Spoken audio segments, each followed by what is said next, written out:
우리 한 생애를 살아가는 과정 속에 많은 시도들이 있게 될 텐데 아마 1만 시도 그 이상의 어떤 시도들이 있을 겁니다. 그런데 그 모든 시도들이 다 성공하느냐? 실패하는 것도 있더라는 거예요. 성공은 뭐 그냥 성공하니까 그냥 우리가 특별히 관리하지 않아도 되지만 실패할 경우는 어떻게 될까? 실패는 일반적으로 두 방향으로 흘러갑니다. 하나는 그 실패가 그냥 그 분야가 소멸되고 말아요. 없어져요. 그것으로 인해서 우리는 마음의 상처도 되고 한참 동안의 몸살을 앓기도 합니다. 그런데 어떤 경우는 그 실패가 회복이 되면서 그것과 더불어 다른 것들도 같이 일어나고 성장하는 계기가 돼요. 그때 우리는 그 분야를 실패라고 더 이상 말하지 않고 그걸 디딤돌이라고 말합니다. 디딤돌이다. 성장의 발판, 그 역할을 한다는 것이죠. 참 회복이라고 하는 그것이 우리로 하여금 실패를 디딤돌 되게 할 수 있다면 오늘 회복주일에 그 회복이 그 이론적 근거와 그리고 회복의 과정 그리고 회복의 결과 이것이 어떻게 우리에게 성경은 말하고 있나 이 부분에 대해서 우리가 한 번쯤은 쭉 질서 있게 들어볼 필요가 있다고 봅니다. 이 회복의 복음이 오늘 우리의 영혼 그리고 우리 가정 우리의 자녀들 우리 사업 그리고 우리의 모든 삶의 전반에 이 회복의 역사가 일어나기를 축원합니다.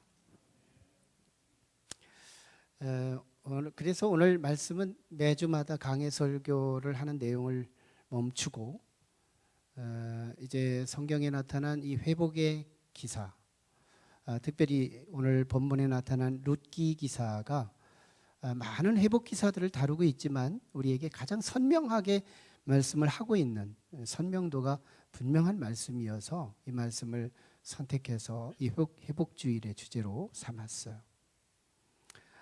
이 말씀은 사사 시대적 배경을 갖고 있어요. 사사 시대에는 굉장히 영적으로 어두운 시대였죠.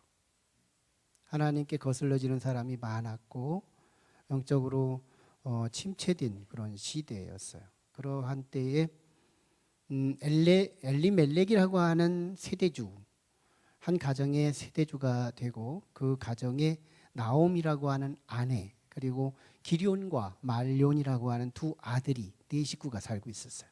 어디에? 베들레헴에. 이스라엘의 서울이 예루살렘이라면 우리 서울의 인근 도시가 경기, 인천 뭐 이런 도시인 것처럼 예루살렘의 인근 도시가 베들레헴입니다. 그러나 사실은 가나안 땅이라고 하는 공유점이 있어요. 같은 가나안 땅, 이 땅 안에 있던 베들레헴의 엘리멜렉이라는 그 가정이 어느 한날 기근이 임하게 되자 그 땅에 기근하면 비가 내리지 않아서 농사가 안 되고 목축업이 어려워지는 그래서 인심이 흉흉해지고 참 살기 어려워지는 문제가 되죠. 그 문제가 일어나자 소문이 또 한켠에 들리는 거예요. 요단 동편의 모압 땅에는 비가 간간히 오고 그리고 먹을 것이 있다 하는 소문이 들어요. 그래서 그 가정이 어느 날 이사를 합니다. 베들레헴을 떠나서 모압 땅으로 이사를 해요. 자, 근데 이사를 하자마자 얼마 있다가 그 가정의 세대주인 엘리멜렉이 죽어요. 그래서 갑자기 졸지에 그 가정은 세대주가 엄마 여성에게 올라가요. 나오미죠. 그래서 이 룻기의 주제는 룻이 주체가 되기도 하지만 나오미가 주체가 되기도 하는 이 주제가 있는 것이죠. 자, 그래서 이제 그 모압 땅에 가서 사는 동안에 10년 어간에 이 두 아들을 결혼을 시킵니다. 이방인 여자들과 그 이방인 여성과 결혼을 시키는데 결혼을 하자마자 직후에 두 아들들이 또 연쇄적으로 죽어요. 그래서 하루아침에 이 가정은 이 남편들을 상실한 혼자 사는 여성들이 셋이나 돼버려요. 얼마나 실패감, 얼마나 상실감, 이 가족과의 이별이 미치는 이 가슴 아픔은 뭐 당한 사람 이외에는 말로 표현할 수 없는 거잖아요. 너무 큰 아픔이 있는 거예요. 그쯤에 한 소문을 듣습니다. 내가 떠나왔던 베들레헴 그 지역의 기근이 끝났고 먹을 것이 있다더라 하는 소문을 또 들어요. 그래서 다시 베들레헴으로 이사를 계획하고 이사를 진행하는데 이 두 며느리, 사실은 나는 아들도 없고 후사도 없는데 이 며느리가 따라온다면 자기처럼 자기는 이미 나이가 먹어서 노인이니까 그렇다지만 이 젊은 여성들은 제가 할 수 있고 다시 시작할 수 있는 건데 내가 욕심껏 데리고 가면 안 된다는 양심적 마음 때문에 이 두 자부에게 권면합니다. 내가 지금 결혼해서 아기를 낳아 너하고 후사를 결혼시킨다고 해도 말이 안 되는 것이며 나하고 쫓아다녀봤자 너에게 희망이 없으니 친정으로 돌아가서 재혼하고 다시 시작해라. 그랬더니 큰 며느리는 돌아가게 되고 둘째 며느리 룻이라는 여자는 어머니의 하나님이 나의 하나님이요 어머니의 백성이 나의 백성이며 어머니가 살아계시는 동안에 나도 어머니를 따라갈 것이고 언제나 내가 죽는 일 외에는 어머니를 떠나지 않겠습니다 하고 하나님의 이름으로 맹세까지 해요. 이것을 어머니 나오미가 결연한 결단을 했구나. 얘를 내가 내친다는 것은 또 얘의 성의를 무시하는 것이 되니 할 수 없지 하고 데리고 베들레헴으로 돌아갑니다. 자, 베들레헴으로 벌써 10년이 훌쩍 넘은 세월이 지난 뒤에 베들레헴으로 딱 들어갔는데 낯익은 한 인물이 나타난 거예요. 베들레헴 여성들이 볼 때. 옛날에 봤던 그 낯익은 얼굴, 그런데도 왠지 얼굴이 상했어요. 그도 그럴 것이 남편 잃었지요, 두 아들 잃었지요, 경제적으로 뭐 부유한 것도 못 되지 가난한 채로 돌아갔으니 얼마나 마음고생이 심했고 그거 얼굴로 다 드러냈겠어요. 정말 초췌한 모습으로 고향으로 돌아갔는데 고향 여성들이 이가 남이 아니야? 하고 묻게 되는 거예요. 이 나오미라고 하는 이 단어가 단맛, 기쁨 이런 뜻을 갖고 있거든요. 그러자 나오미가 이 소리를 듣고 나를요 더 이상 이제 나오미라고 하지 말고 쓴맛이라고 상징되는 그 단어를 우리에게 좀 써주시죠 하고 자신의 이름을 개명합니다. 나는 쓴맛입니다. 마라라고 하는 단어예요. 마라. 나를 마라라고 해주세요. 더 이상 나옴이라고 말하지 말고 나를 마라라고 해주세요. 하나님께서 나를 쓴맛되게 하셨는데 나에게 단맛이라는 이름을 붙인다는 것은 어울리지 않지 않습니까? 이거예요. 그리고 나서 오늘 본문 마지막 부분에 나오미가 베들레헴으로 돌아갔을 때의 그 상황을 표시하는데 보리 추수기라고 표현하고 끝내요.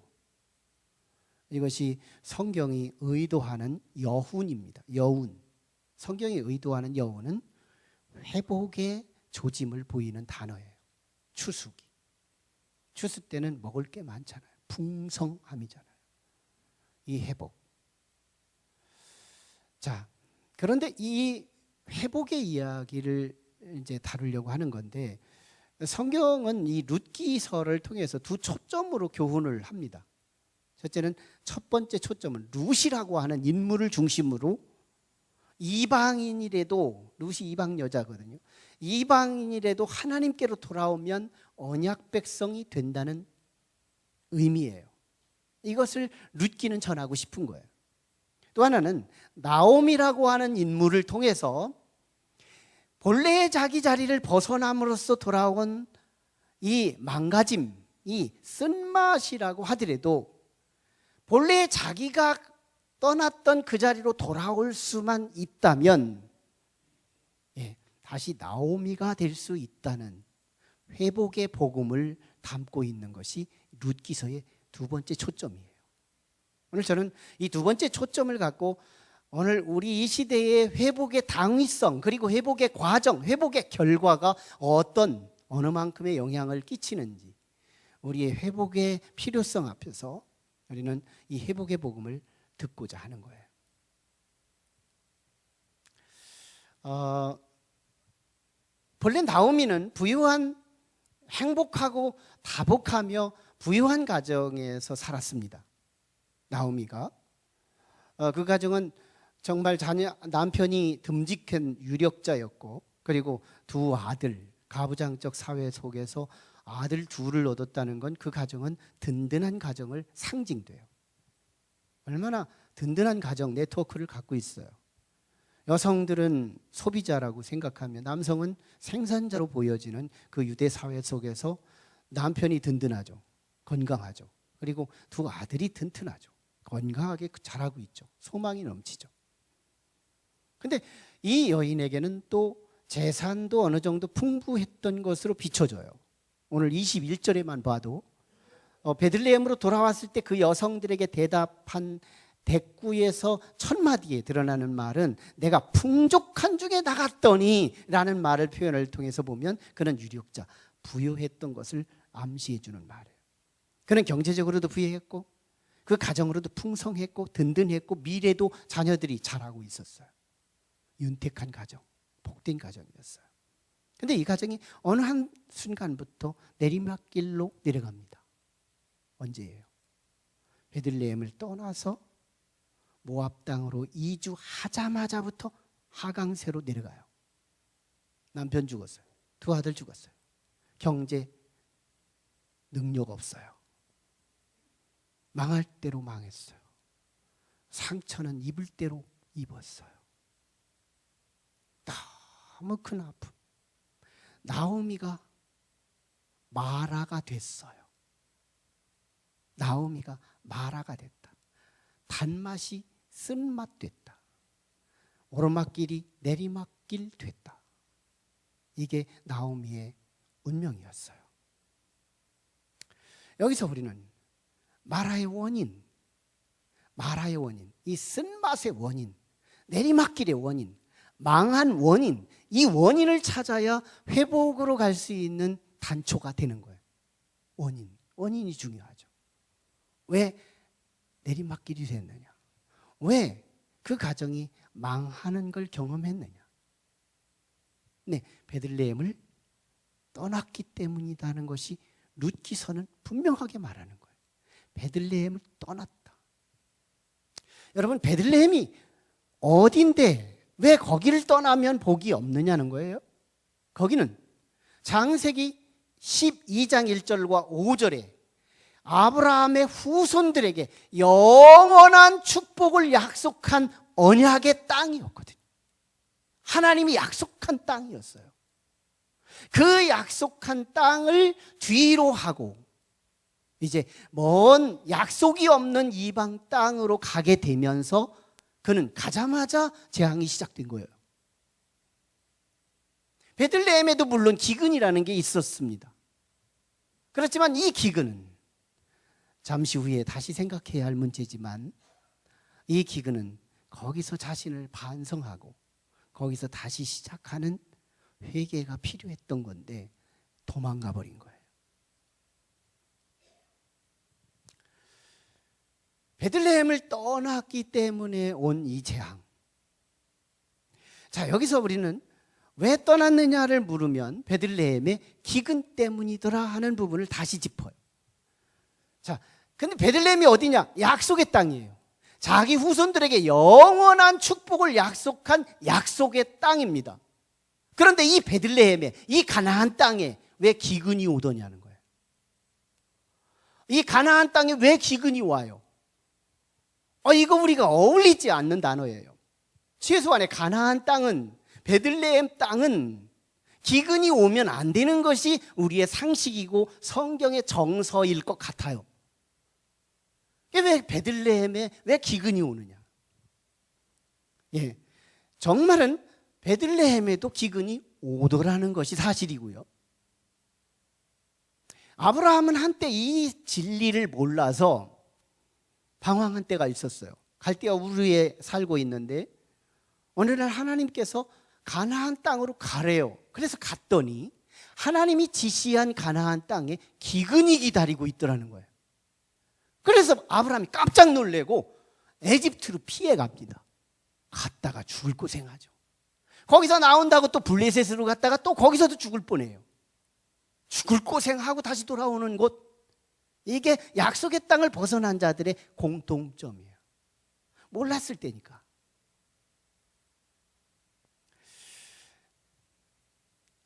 우리는 코로나가 이 땅을 덮칠 때 처음에는 공산권만 덮치는 줄 알았어요. 그래서 중국 공산 사회에 코로나가 임했다 했는데 어느 한순간 대구를 중심한 신천지들이 코로나를 묻혀왔대요. 그 신천지가 쑥대밭이 되는 거예요. 그래서 그래, 코로나는 방향이 있고 역시 진리와 정의가 있어.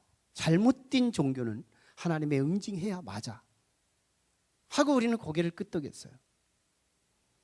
그랬더니 한참 있더니 대구 시민들이 걸리고 전국으로 확산되면서 많은 사람들이 코로나의 위협 속에 빠집니다. 그러다가 어느 정도 잠잠한가 싶더니 이태원에 확진이 되면서 역시 코로나는 정의가 있어 하고 거기 이태원에 참 여러 가지 불의한 사람들이 많이 있다 해서 거기에 확진이 있다고 생각하며 숙연하게 인정하고 있었어요. 그런데 그 이후에 교회가 확진되네요. 그러면서 우리는 교회도 질서 있는 교회와 무질서한 교회가 있고 이단 비슷한 교회들이 있어서 그럴 거야 하고 우리는 그때마다 포문을 열어가며 이해해 왔어요. 지금쯤은 교회의 확진이 안 된다고 장담할 교회가 아무도 없으며 교회는 확진이 안 된다고 생각하는 사람은 아무도 없는 시점에 와 있어요. 과연 성경에 이 코로나가 확진이 안 된다는 성서적 근거는 과연 있을까? 아무것도 없다는 거예요. 성경이 없다는 것을 먼저 알아야 된다는 거예요. 내가 살아보니 교회도 확진되더라는 이 사실 앞에 교회의 위험 장소라고 하는 이해를 하기 이전에 성경은 과연 이 교회에 하나님의 성전, 유일 성전이었던 예루살렘 성전에는 하나님의 진노와 하나님의 응징과 하나님의 심판이 없었느냐, 이걸 볼 필요가 있다는 거예요. 실제 유대 역사는 최소한 BC 586년도에 바벨론에 의해서 그를 응징하고 심판할 때 이스라엘을 초토화시킵니다. 사람들은 최소한의 이스라엘 전국은 초토화될지라도 예루살렘 성안은 보호될 줄 알았어요. 많은 사람이 최후의 저항지로 예루살렘으로 가죠. 그러나 얼마 있다가 예루살렘 성벽이 무너져요. 이때는 우리는 성전으로 들어가야 한다고 성전으로 피합니다. 하지만 성전은 불타 넘어지게 되고 벽돌 위에 벽돌 하나가 남지 않아요. 이게 성경이에요.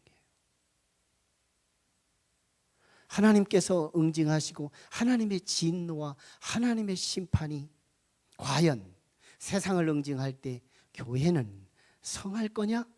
아니라는 겁니다. 우리는 이걸 성경을 먼저 보자는 거예요. 우리가 먼저 현실을 경험했지만 성경을 먼저 보면 성경은 예루살렘 성전에 벽돌 위에 벽돌 하나가 남지 않고 그대로 멸망했어요. 이유가 뭘까요? 하나님의 심판이에요. 하나님의 심판이 이전에 하나님의 얼굴에 평화가 없어졌어요. 하나님의 얼굴이 일그러졌어요. 하나님이 진노하셨어요. 하나님이 화가 나셨어요. 그런데 이 나라만 그런 것도 아니에요. 이웃나라, 아시아만 그런 것도 아니에요. 세계 전 지구적 이 세상은요, 창조의 질서가 없어졌어요. 가정이 소외되기 시작하고 분열되기 시작하고 아버지가 자식을 박해하고 자식이 부모를 죽이고 아내가 남편을 토막살인하는 이 시대, 당파가 심해지기 시작하고 나라와 나라 사이의 경쟁이 냉전 체제로 다시 돌아가는 이 사회는 하나님을 기쁘게 할 요소가 없는 것이 작금의 현실이에요. 제가 보는 우리 하나님은 오늘 이 시대가 세상이 아프다고 하기 이전에 하나님이 먼저 아프신 것을 보는 거예요. 하나님의 진노.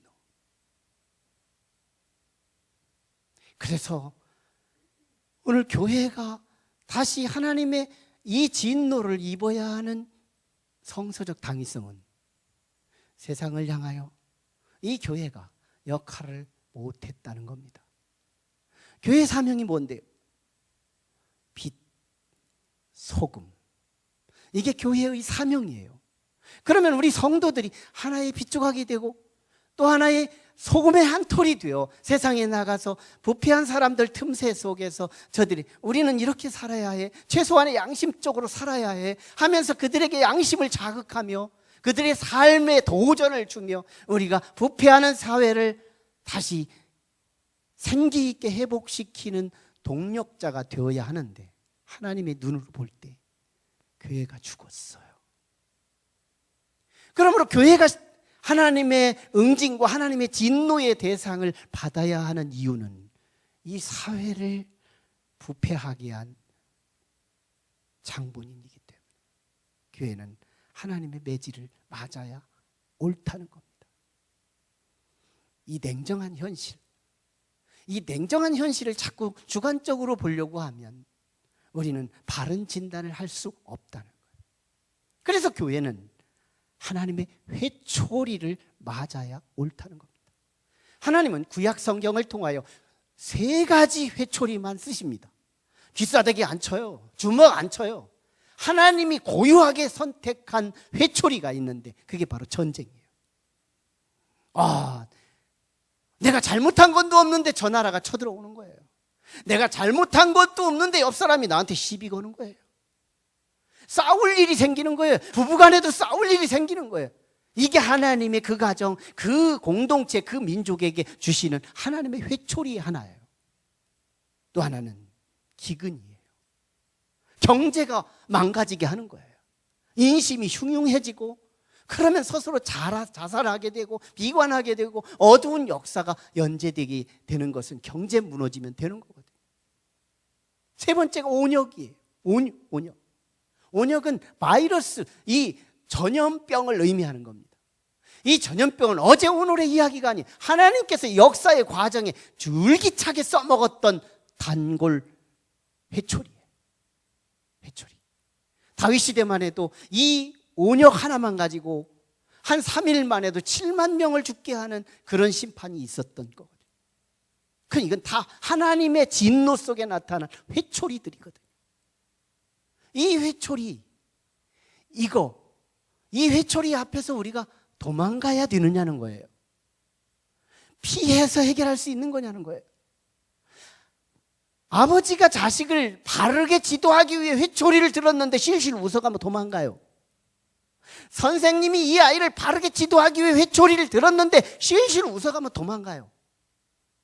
이거 더 큰 문제입니다. 부모님 소환시키죠. 나의 교육 못하겠다고 항복하고 퇴학시킬 수 있어요. 한두 대 맞으면 그만인데 퇴학당하면 되겠냐고요. 더 큰 문제.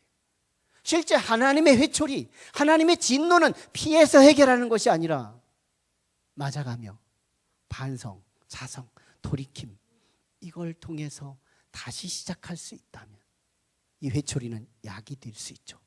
디딤돌이 될 수 있죠.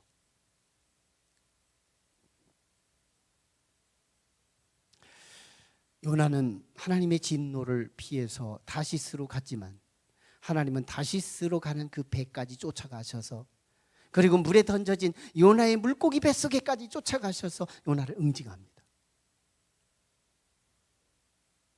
탕자는 아버지 집을 떠나서 다른 나라로 도망갔지만 다른 나라에까지 쫓아가서 그를 거지되게 합니다.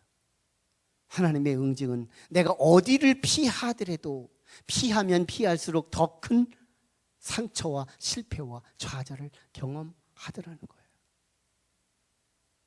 하나님의 진노는 피하면 안 된다는 거예요. 그 자리에서 맞아야 한다는 거예요. 나오미가 그랬다는 거예요. 나오미는 베들레헴이라고 하는 그 도시에서 하나님께서 그 사사시대에 내려진 이 기근, 하나님의 회초리가 분명했어요. 그 베들레헴에서 그 자리에서 그 기근을 맞아가며 자신들의 영적 생활을 돌이켜보고 반성하며 하나님께로 돌아서는 그것을 하나님이 원하셨는데 모압으로 이사가 버린 거예요. 피해버린 거예요. 아마 이사를 가지 않았으면 분명히 룻기는 뭘로 말하고 있는 거예요? 엘리멜렉 안 죽었다는 얘기예요. 기럐과 말륜 안 죽었다는 얘기예요. 아들 안 죽었다는 거예요. 남편 안 죽었다는 얘기예요. 다만 기근이 와서 잠시 가난했다가 조금 있으면 자신들의 자식들이 일어나서 그 사업을 다시 일으키고 부흥하게 할 수 있는 디딤돌이 될 수 있었다는 거예요. 피해가지고 되는 게 아니래요.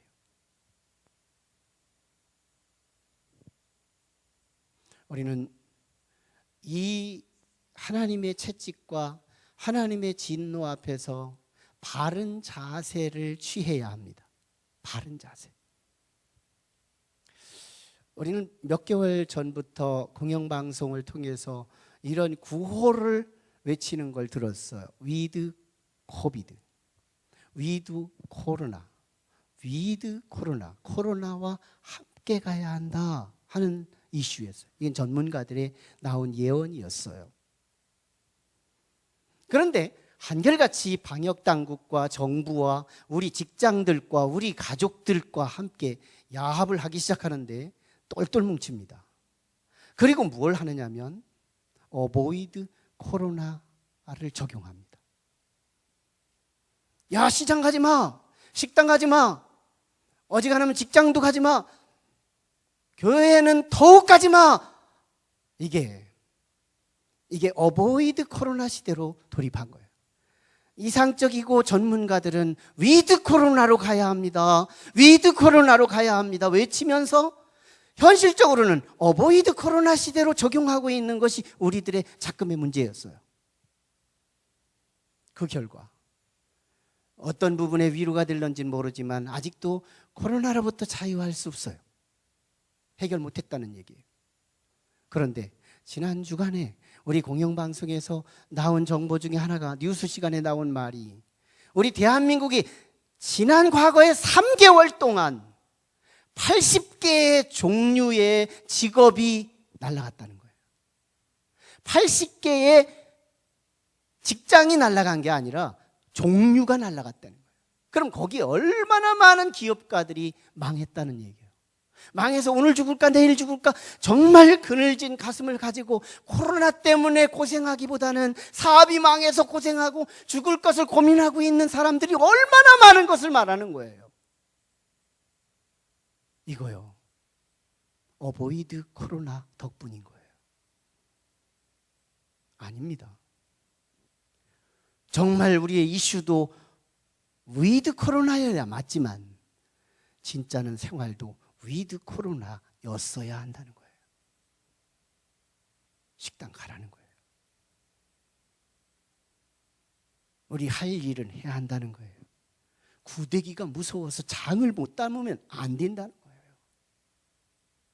장기화되는 과정 속에서 과연 우리가 조심한다는 이 부분은 민첩해야 할 부분이지만 정말 필요치 않은 것들은 우리가 차지해야 하는 것이 분명한 일이지만 정말 해야 하는 일상을 포기하면서 어보이드 코로나를 우리가 계속 진행한다면 지금 80가지의 종류의 직업이 날아간 것으로 끝나지 않고 800종류의 직업이 날아간다면 이제는 우리 가까이에서 우리 가족들이 고민하는 가슴앓이 하는 시대가 돌아올 수 있더라는 거예요.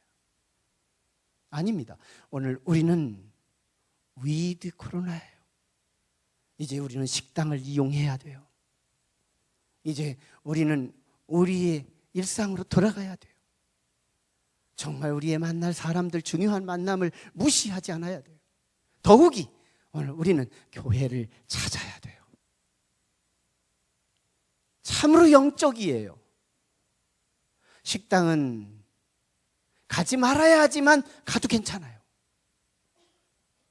세상은 가지 말아야 하지만 가도 괜찮아요. 교회만은 가지 말아야 하면서 절대 가면 안 되는 거예요. 누가 가르친 거예요? 이거 사람이 안 가르친 거예요. 사람 뒤에 숨어있는 마귀입니다. 사단의 역사예요. 왜?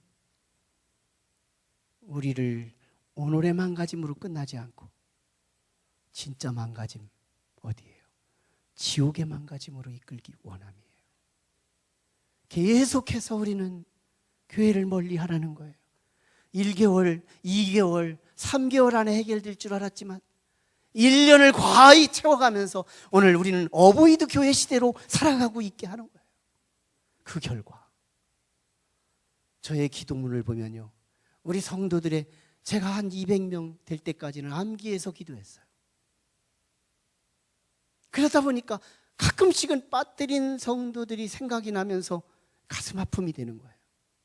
그래서 차라리 내 한계를 하나님께 인정하고 나는 원고기도 하겠다. 매일 새벽마다 내 휴대폰 안에 담아서 휴대폰 안에 있는 것을 조명을 최소화시키고 정말 이 성도들의 이름 하나하나를 호명하면서 내가 기도해서 한 사람도 빠뜨리지 않고 기도해야 되겠다는 이 일념을 갖고 기도합니다. 근데 내 기도문을 보면요, 빨간 풍선을 제가 달아놓은 분들이 있는데 그걸 쉬어보니까 150 몇 분이 돼요. 벌써 한 5개월, 6개월 동안 교회를 한 번도 못 온 분이 150 몇 분인 거예요. 저는요, 사람의 숫자 때문에 가슴 아픈 것보다 와야 할 분이 안 오시는 부분에서 너무 가슴이 아픈 거예요. 진짜 가슴이 아픈 거예요. 저분이 처음에 올 때 어떻게 왔는데, 처음에 주님 앞에 와서 정말 눈물을 흘리며 기쁨의 감격을 얻은 때가 얼마 전인데 그분이 안 돌아오는 거예요. 돌아올 만한 분이 안 돌아오는 거예요. 이게 저를 얼마나 아프게 하는지 몰라요. 전 하나님의 가슴을 보는 거예요. 그분의 가슴에 100분지 1, 1000분지 1분도 안 되겠지만 제가 이 정도라면 하나님 얼마나 가슴 아플까요?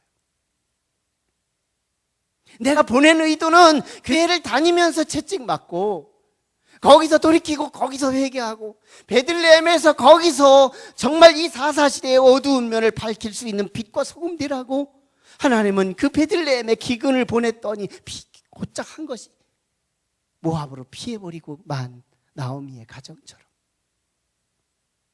오늘 우리는 교회 안에서 우리의 회개를 하고 돌이키며 우리가 세상 빛 못 되고 직장의 동료들 틈바기 속에서 우리가 정말 사명을 감당하지 못한 우리의 죄를 돌이키고 회개하며 이 자리에서 하나님을 더 깊게 만날 필요가 있었는데 우리가 한 일은 어보이드 교회였어요. 이 부분은 방역당국도 정부도 직장도 가족들도 약속하지도 않은 놀라운 야합이 일어났습니다.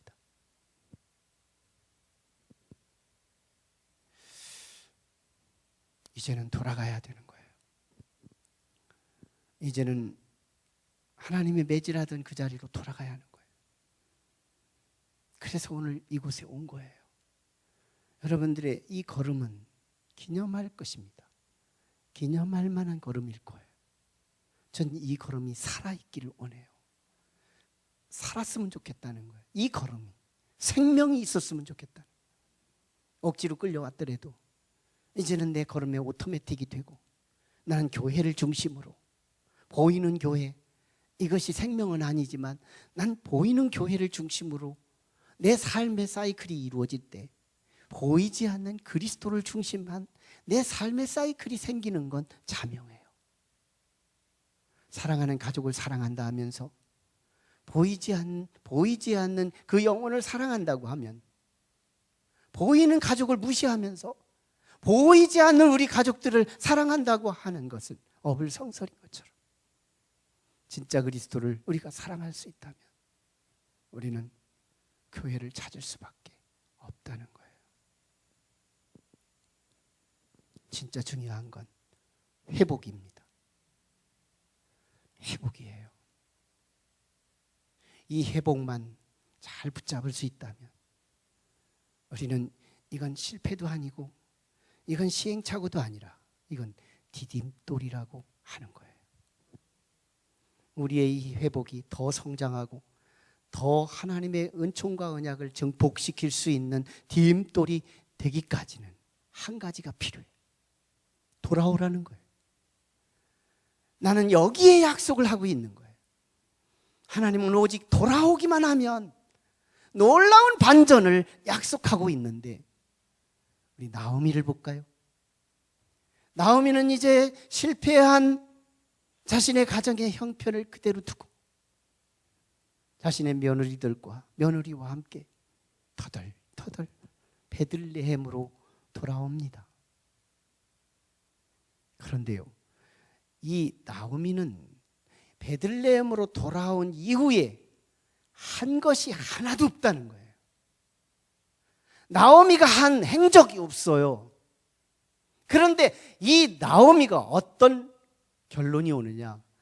룻기 3장으로 넘어가면 타작마당이라는 단어가 3번 나오면서, 이 타작마당은 먹을 게 풍성하고 이 타작마당에서 놀라운 비하인드 스토리가 이루어지는데, 거기에 보아스라고 하는 타작마당의 주인이 주도적으로 그의 나오미의 자부였던 룻이라고 하는 여인과 열애를 하는 내용이 나와요. 그래서 그가 결혼합니다. 그래서 그의 증손자에 가서 누가 나오느냐 하면 다윗 왕이 나와요. 이거 모압에 있으면 안 되는 일입니다. 보아스를 만날 수 없으니까요. 그래서요, 이 가정이 유목민, 양떼나 치는 아주 밑바닥 계층의 신분이었는데, 베들레헴으로 돌아온 이후에 그때부터 이 나오미는 아무것도 한 것이 없는데, 회복의 역사가 어느 정도의 회복이냐면 유목민에서, 밑바닥 계층의 신분에서 왕족으로 바뀐다는 거예요. 이건 원상 회복이 아니에요. 하나님의 회복은 우리가 돌이킬 수만 있다면, 나는 돌아온 거 하나뿐인데, 나는 돌이킨 거 하나뿐인데, 돌아오기만 한 것뿐인데, 그 다음부터 땀은 내가 흘리는 게 아니라 보아스가 흘리더라는 거예요. 보아스의 머리에서 디자인하고, 보아스의 머리에서 이 룻의 행위를 설계하고, 그리고 네가 나하고 함께 기업물을 짜냐고 물어가며 그의 지혜 속에서 그를 자신의 아내 되게 하는데, 보아스의 열정과 보아스의 땀과 보아스의 수고로 이 룻을 통하여 자기의 아내가 되게 하고, 거기서 자손이 나오면서 다윗 왕이 나오게 하는 이 엄청난 회복. 누가복음 15장에 보면 탕자가 정말 타국으로 방황하게 나갔는데, 나간 이후로 거지가 되죠. 정말 돼지 울간에 가서 돼지 밥을 찾았는데 돼지도 금식해야 하는 상황에 직면해서 돼지 밥도 못 먹는 거예요. 너무너무 심화된 고통 앞에서 이 탕자가 생각한 아버지 집이었어요. 그리고 아버지 집에 면목 없지만 아버지의 종으로 오겠다는 마음 가지고 아버지 집으로 돌아오기만 했는데요, 탕자가 입었던 거지 같은 그 누더기 같은 옷이 벗겨지는데 아버지의 근육으로 벗기는 거예요. 탕자의 몸뚱이에 머리끝에서 발끝까지 누더기가 된 이 쇠딱지 같은 때가 벗겨지기 시작하는 거예요. 종들의 손에 의해서. 그리고 그에게 새 옷이 어디서 주문했는지 새 옷을 입혀주는 거예요. 그리고 새 신발을 신겨주는 거예요. 그리고 아버지와 아들 간에 그 신분이 회복됐다는 상징하에 반지를 끼워주는 거예요. 그동안에 굶주렸던 배고픔을 회복시키기 위해 아버지는 아까운 살찐 송아지를 잡아 동네 사람들을 초청해서 축제와 자랑거리의 주인공이 되는 거예요. 이 회복이 큰아들을 식인하게 합니다. 무슨 말이에요? 이전보다 더 융숭한 회복을 얘기하고 있는 거예요. 오늘 우리에게 약속하시는 이 회복은요, 천국을 간구하지 않아요. 여러분, 천국의 회복이, 우리는 코로나를 계속 피한다면 이 천국을 상실한다는 거예요. 죽어서 가는 천국? 아니에요. 지금도 이미 누릴 수 있는 그 천국 빼앗길 뿐만 아니라 장차 갈 그 천국을 상실하게 됐다는 거예요. 제 딸은 먼 나라 미국에 있어요. 근데 거기서도 희노애락이 있더라고요. 어려움을 당하며 호소할 때마다 저는 기도가 더 세게 나가요. 그리고 딸에게 위로합니다. 딸아, 이겨야 한다. 네 안에 하나님이 계시다. 그리고 제가 기도해주고 또 그에게 소망 있는 멘트를 날려줘요. 딸하고 저는 몸이 너무 멀리 있지만, 가까이 하기 너무 먼 거리에 있지만 저의 영향권에 있어요. 지치고 힘들어 좌초하고 넘어질 수밖에 없을 그때, 아빠는 딸을 향하여 네 안에 하나님이 계시다고, 너 가까이에 아빠가 할 수 없는 그분이 너를 돕고 있다고. 그러다가 어느 한 날 회복된 이야기를 저한테 들려주면, 거봐라, 네 곁에 있는 하나님이 너를 도왔다. 어디요? 대한민국에 있는 이종현 아빠를 영향을 입어서 멀리 타국에 있는 그 아들, 그 딸이 영향을 받고 있는 거예요. 이 땅에 우리가 살고 있지만 하나님과의 관계되는 사람들은 전화라고 하는 무선 채널을 통해서 아빠의 영향력을 입는 것처럼 하늘 보좌에 계신 그 하나님이 우리를 향한 영향력을 지금부터 계속하여 행사하다가 장차에는 그 영원한 나라에 들어가게 하더라는 거예요. 그 천국은 이 세상과 만분지일보다 더 큰 회복의 약속이에요. 어디서 우리가 그 천국까지의 회복을 내 것이 될 수 있느냐? 우리는 우리 시계 자리로 돌아가는 거예요. 베들레헴이에요.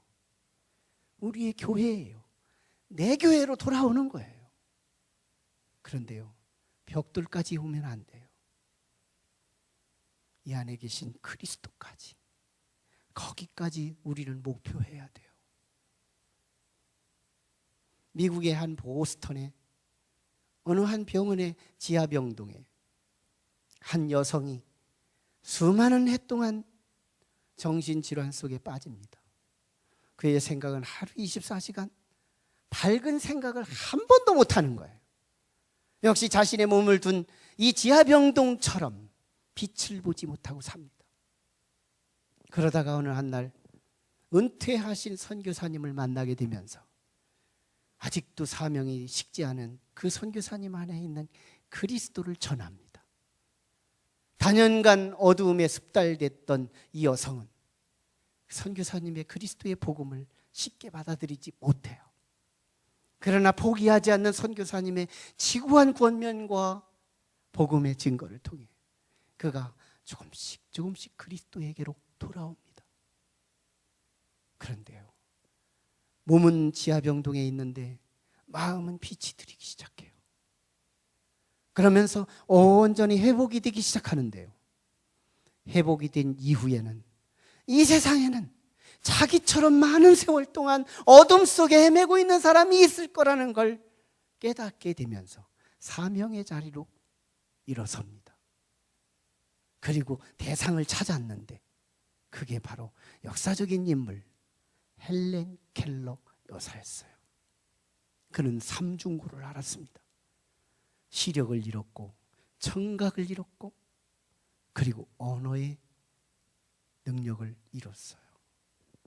그는 정말 살았다 하는 이름은 있으나 실상 죽은 자였어요. 그러나 이 설리번 여사, 그가 여러 해 동안 어둠 속에 구원받았던 그는 이 헬렌 켈러 여사를 한평생 49년 동안 그를 티칭하고 그를 가르치면서 하버드 대학을 나오게 하고 소망이 없던 그에게 소망의 새로운 피조물이 역사적인 위대한 인물로 고난의 한복판에 이 영혼을 등대처럼 내놓는 인물을 만들어낸 주인공이 돼요.